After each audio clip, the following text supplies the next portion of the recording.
Hello students, welcome to GIS online classes. Let us start today's topic of chemistry. Hello students, today's topic is decarboxylation of carboxylic acids. Carboxylic acid means RCOH, COOH. This is the molecule of carboxylic acid. And decarboxylation means removal of carboxy group, that is removal of CO2 group. So if removal of CO2 group takes place, then you can see here formation of RH takes place, which is known as alkane, which is called alkane. Actually, the formation of carboxylic acid is due to the addition of CO2 group in alkane.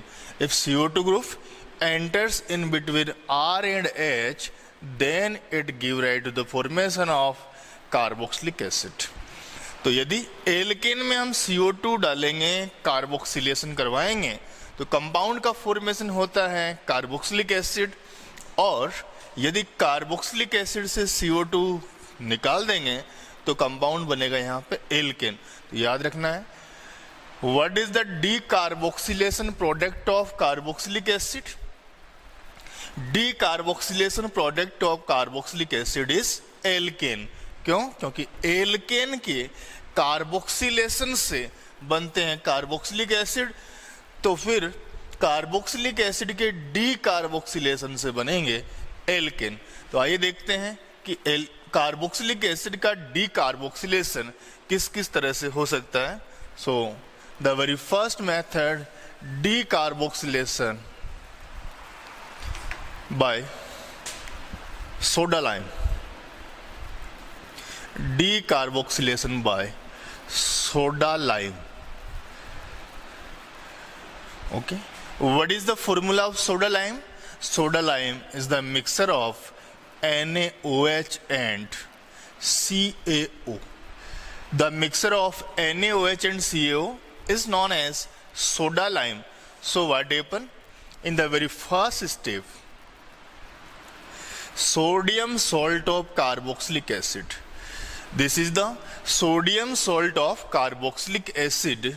Salt is taken, means it is sodium salt of carboxylic acid treated with soda lime, NaOH and CO, and heated at strong temperature.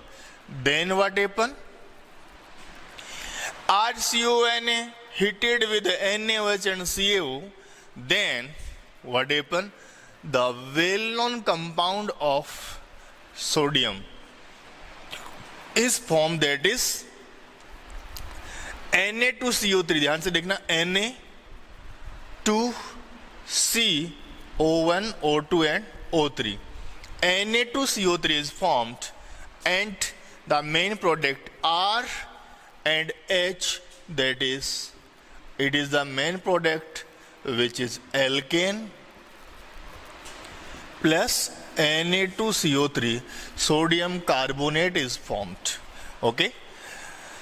तो सबसे पहली step में हम किसका करवा रहे हैं decarboxylation? Carboxylic acid का. तो यहाँ पे आपको याद रखना है, कार्बोक्सिलिक एसिड नहीं लेना है. पहली स्टेप में कार्बोक्सिलिक एसिड को बेस की फॉर्म में चेंज कर लेना है, सोल्ट की फॉर्म में. और सोल्ट की फॉर्म में चेंज करेंगे तो इसको किसी बेस से रिएक्शन करवाना पड़ेगा. Why? Because it is acid. Then what happen if treated with NaOH, then removal of H2O takes place and it easily converts into RCONA plus H2O. तो सबसे पहली स्टेप में कार्बोक्सिलिक एसिड के reaction करवाएंगे sodium hydroxide से, बनेगा sodium salt of carboxylate ion. और दूसरी स्टेप में सोडियम सोल्ट ऑफ कार्बोक्सिलेट को हम क्या करवाएंगे? NaOH और CO, जिसको मिलाकर के कंबाइनली हम क्या बोलते हैं? It is known as soda lime. तो सोडा लाइम के साथ गर्म करेंगे तो आपको मिलेगा यहाँ पे एल्केन और Na2CO3 यहाँ पे फॉर्म हो जाएगा. तो सबसे सिंपल मेथड है सोडा लाइम के साथ रिएक्शन करवाने पे. याद रखना है, if sodium salt of carboxylic acid treated with soda lime, that is the mixture of NaOH and CO, that converts into RH as main product, and side product is obtained, that is if sodium salt is taken then sodium carbonate, potassium salt is taken then potassium carbonate. Now the second method of decarboxylation is Kolbe's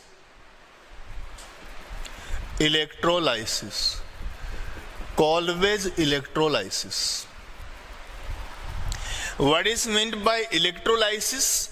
Electrolysis means decomposition of compound in the presence of electric current. Decomposition of compound in the presence of electric current known as electrolysis. So in this method, RCOONA, sodium salt of carboxylic acid, is electrolyzed. इसमें electric current flow करवाएंगे, electrolyzed, then what happen? It converts into R plus CO2 plus NaOH. R also the molecule of alkane plus CO2 plus NaOH plus hydrogen gas is released. So what is Kolbe's electrolysis? इस reaction को हम समझेंगे कि क्या होता है Kolbe's electrolysis. उससे पहले याद होना चाहिए आपको कि RCONA यहाँ पे लेना है एक्वस फॉर्म में, because in solid salt there is no flow of electricity. Electricity conduct नहीं हो पाती उसमें, तो आपको RCONA एक्वस फॉर्म में लेना है. तो सबसे पहले लेंगे हम इलेक्ट्रोलाइटिक कंटेनर. इलेक्ट्रोलाइटिक कंटेनर हम सबसे पहले लेते हैं. Electrolytic container is this. Electrolytic container में दो इलेक्ट्रोड लगा देते हैं. One is cathode and second is anode. The charge of cathode negative, charge of anode positive. तो ये दोनों को एक बैटरी से हम जोड़ देते हैं. ये हमने लगा दी यहाँ पे battery. And in the electrolytic container solution is taken aqueous RCONA. R की जगह पे हम कोई मोलिक्यूल यहाँ पे ग्रुप ले लेते हैं CH3, तो कंपाउंड हो गया यहाँ पे सोडियम एसिटेट. हमने यहाँ पे कौन सा सोल्ट लिया? Sodium acetate. ओके, तो फिर ये R जो है ये कन्वर्ट हो जाएंगे CH3 की फॉर्म में. So sodium acetate is taken in form of aqueous CH3COONA. ये सोल्ट यहाँ पे लिया हुआ है aqueous form में. Okay, so what happen if electric current is switched on? Then what happen? Then ions are formed. salt के ion बनेंगे CH3CO minus Na plus and water H plus and OH minus are present. Okay, aqueous यहाँ पे salt लिया हुआ है और हम electrolysis करवा रहे हैं सोडियम एसिटेट का. तो सोडियम एसिटेट पानी के अंदर जैसे इलेक्ट्रिक करंट स्विच ऑन करेंगे तो CH3CO माइनस और Na प्लस के अंदर सेपरेट हो जाएगा. और फिर उसके बाद में होगी यहाँ पे दो तरह की रिएक्शन, एक एनोड पर और एक कैथोड पे. आइए देखते हैं कौन कौन सी रिएक्शन होने वाली है. What happens at anode? Anode पर क्या हुआ है वो आपको देखना है. What happens at anode? The charge of anode is positive. So CH3CO minus and OH minus trying to move towards anode. Anode का चार्ज पॉजिटिव होने की वजह से या तो CH3CO माइनस या फिर OH माइनस एनोड की तरफ जाने की कोशिश करेंगे. लेकिन कौन रिएक्शन में पार्टिसिपेट करेगा एनोड पे? जिसका इजीली ऑक्सीडेशन हो जाता है. और इजीली ऑक्सीडेशन किसका हो पाएगा? यहाँ पे CH3CO माइनस का हो पाएगा. कोवलेंट कंपाउंड है CH3CO माइनस. यहाँ पे OH माइनस का जनरली ऑक्सीडेशन इजीली नहीं हो पाता है, ऑक्सीजन इलेक्ट्रोनेगेटिव एलिमेंट पर O माइनस चार्ज प्रेजेंट है. याद रखना है CH3CO minus ion minus ion कहां पहुंच जाता है? एनोड पे. Then what happens? What happens at anode? We know at anode oxidation reaction occurs. याद रखना है, एनोड पे ऑक्सीडेशन होती, नहीं भी याद रहे तो हम यहां से याद कर लेंगे कि एनोड पर ये नेगेटिव चार्ज आयन क्यों जा रहे हैं, अपना नेगेटिव चार्ज देने, और नेगेटिव चार्ज देंगे अपना तो उनका इलेक्ट्रॉन निकलेगा, and loss of electron all is known as oxidation process. तो यहाँ पे लॉस ऑफ इलेक्ट्रॉन होता है, इसलिए इसको हम बोलते हैं ऑक्सीडेशन प्रोसेस। अब देखिए इधर ये जो नेगेटिव चार्ज यहाँ पे दिखाई दे रहा है, इसमें कितने इलेक्ट्रॉन हैं? इस नेगेटिव, ये जो बॉन्ड दिख रहा है, ये डंडी दिख रही है नेगेटिव, इसमें कितने इलेक्ट्रॉन है? 2 इलेक्ट्रॉन, एक ऑक्सीजन का और एक जो Na था उसका। नहीं दिख रहा है तो एक बार ध्यान से देखेंगे, CH3CO ONA, तो O और Na के बीच में एक इलेक्ट्रॉन दिया था ऑक्सीजन ने और एक इलेक्ट्रॉन दिया था सोडियम ने। Okay, so 2 electrons are present, but Na released out without electron in form of Na plus ion. Then this bond shifted towards oxygen and what happened? CH3CO minus acetate ion is formed. तो यहाँ पे आप देख सकते हैं कि ये जो नेगेटिव चार्ज आपको दिखाई दे रहा है, इसमें टोटल कितने इलेक्ट्रॉन है टोटल इसके अंदर? इसमें टोटल 2 इलेक्ट्रॉन है। Okay, what happened at anode? Loss of electron. मान लीजिए यहां से एक इलेक्ट्रॉन निकल गया, क्योंकि एनोड है और एनोड पर पॉजिटिव चार्ज है तो वो इलेक्ट्रॉन देना पड़ेगा उसको। तो एक इलेक्ट्रॉन निकल गया तो जो स्पेसीज बनेगी वो स्पेसीज है CH3 C double bond O free radical. Okay, because 2 electrons are present here, that is negative charge. So after removal of one electron, it converts into free radical. तो यहाँ पे free radical बना CH3CO free radical. Okay, now what happen? अब क्या होगा? Oxygen के ऊपर एक इलेक्ट्रॉन की कमी है तो ये एडजेसेंट बॉन्ड से एक इलेक्ट्रॉन को खींचेगा। एडजेसेंट बॉन्ड कौन सा है? ये तो डबल बॉन्ड ऑक्सीजन ही है, तो ऑक्सीजन तो इसको इलेक्ट्रॉन देना नहीं है। वाई? क्योंकि उसका ही भाई ये है, वो भी इलेक्ट्रॉन नेगेटिव है तो ऑक्सीजन तो देगा नहीं, तो फिर पास वाला खुद के इलेक्ट्रॉन खींचेगा नहीं। खुद के इलेक्ट्रॉन खींचने से फायदा भी क्या है? खुद का ही इलेक्ट्रॉन है तो उसको खींच के कहाँ ले जाएगा? तो एडजेसेंट बॉन्ड कौन सा हुआ यहाँ पे? ये, this is the adjacent bond. अब इस बॉन्ड से ये ऑक्सीजन इलेक्ट्रॉन खींचेगा, इस बॉन्ड में कितने इलेक्ट्रॉन है? 2 इलेक्ट्रॉन, और 2 इलेक्ट्रॉन से एक इलेक्ट्रॉन को मान लो ये खींच लिया तो CH3 के पास में बचेगा 1 इलेक्ट्रॉन, और एक इलेक्ट्रॉन यदि खींच गया यहाँ पे तो ये जो फ्री इलेक्ट्रॉन था उसने उस इलेक्ट्रॉन से रिएक्शन कर ली और फॉर्मेशन हो गया यहाँ पे किसका? CO2 का। तो CO2 रिलीज्ड आउट। तो रिएक्शन में CO2 किस तरह बनती है ये हमें दिख गया है कि CO2 इस तरह से यहाँ से निकल जाती है। Now what happen? After removal of CO2, release of carbon dioxide gas, free radical is formed, that is CH3 free radical. अब क्या होगा? ये फ्री रेडिकल जो बना है CH3 फ्री रेडिकल, ये CH3 फ्री रेडिकल से रिएक्शन करेगा। तो CH3 फ्री रेडिकल ने रिएक्शन करी दूसरे CH3 फ्री रेडिकल से, तो उनके जो अनपेड इलेक्ट्रॉन थे वो आपस में अटैच हो जाएंगे। Now the formation of ethane takes place. CH3 यहाँ पे बन जाता है। तो ये एल्केन CH3 किस तरह से बना है ये हमने यहाँ पे समझ लिया। So these are the reaction occurring at anode, and what happens at cathode? We'll see at cathode. Cathode पर कौन सी रिएक्शन हो रही है हम देखेंगे। सिंपल सी बात है कि जब एनोड पे ऑक्सीडेशन रिएक्शन होता है तो फिर कैथोड पे कौन सी रिएक्शन होगी? Reduction reaction. एनोड पे होती है ऑक्सीडेशन, तो कैथोड पे होगी रिडक्शन। वाई? क्योंकि कैथोड का चार्ज होता है नेगेटिव, और नेगेटिव चार्ज पर कौन मूव करेगा?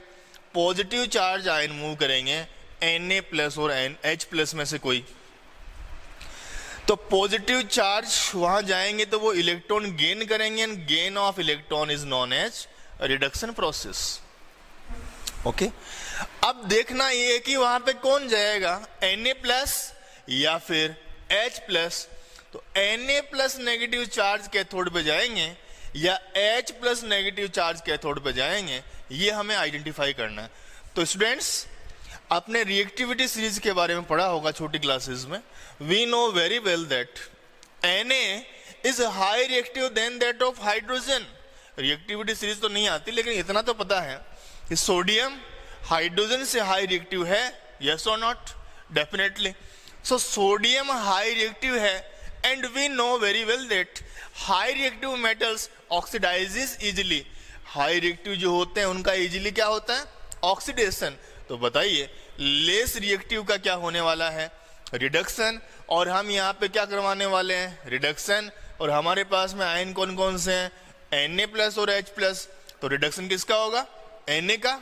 No, H plus. यस, क्योंकि वो कम रिएक्टिव है। तो हाई रिएक्टिव का ऑक्सीडेशन होता है हमेशा, तो लेस रिएक्टिव का होगा रिडक्शन। तो Na प्लस और H प्लस में से फाइनली कैथोड पर पहुंचने में कौन कामयाब हो जाएंगे? H plus ion. ओके, तो H प्लस आयन यहाँ पे पहुंच जाएंगे। आइए देखते हैं एक बार फिर से एनोड वाली रिएक्शन, क्या ये बैलेंस है? Here in this reaction, two CH3 free radicals are used to form one molecule of ethane, but in the very first step only one CH3 free radical is there. So now we balance it. Two molecules of acetate oxidized and release 2 electron. Then two molecules of CH3 free radical form and removal of 2 CO2 takes place. Okay?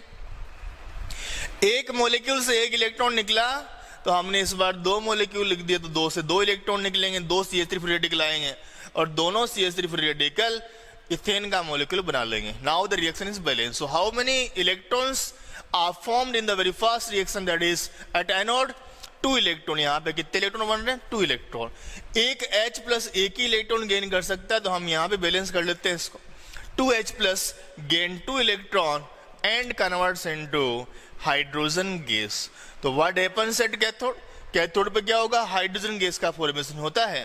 तो इस reaction में किस तरह से H2 gas बनती है, ये हमने देख लिया इस तरह से। नेक्स्ट,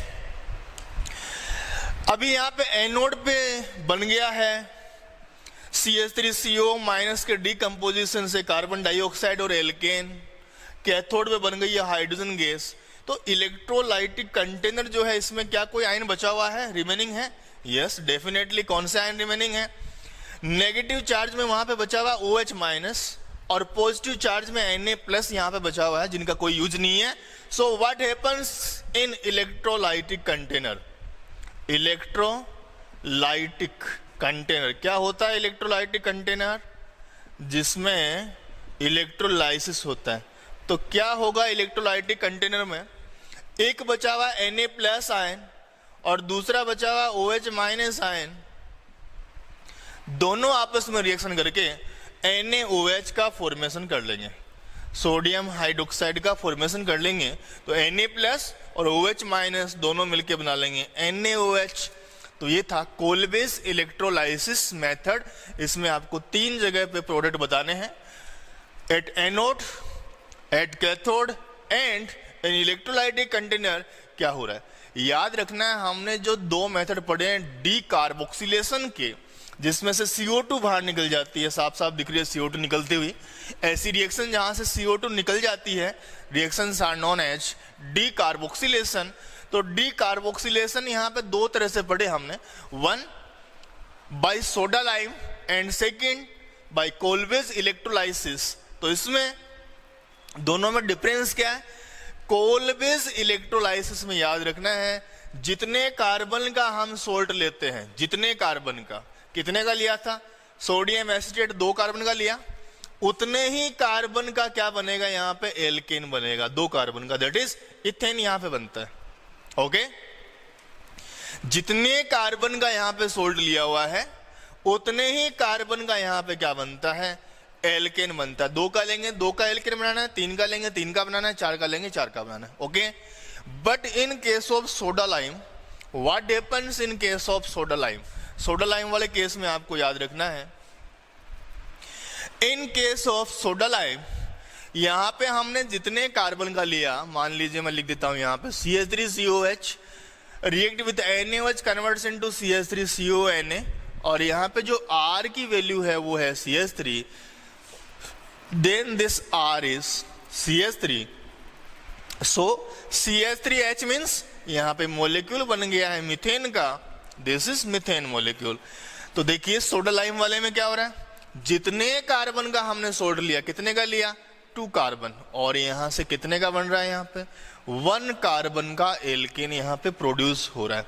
तो ये डिफरेंस है, सोडा लाइम वाले प्रोसेस में जितने कार्बन का सोल्ट लेते हैं उससे कम कार्बन का एल्केन गेन होगा, और कोलबेज इलेक्ट्रोलाइसिस प्रोसेस में जितने कार्बन का सोल्ट लेते हैं उतने ही कार्बन का यहाँ पे क्या हो जाएगा, उतने ही कार्बन का एल्केन वहां पे गेन हो जाएगा। या फिर हम इसको ऐसे ही बोल सकते हैं, यदि सोडा लाइम की रिएक्शन हम करवाएं तो जितने कार्बन का एल्किल ग्रुप होता है उसके बराबर कार्बन का एल्केन बनेगा, क्योंकि उससे CO2 निकल जाती है। तो जितने कार्बन का एल्किल ग्रुप होता है, एल्किल ग्रुप देखना है आपको, तो उतने ही कार्बन का बनता है एल्केन।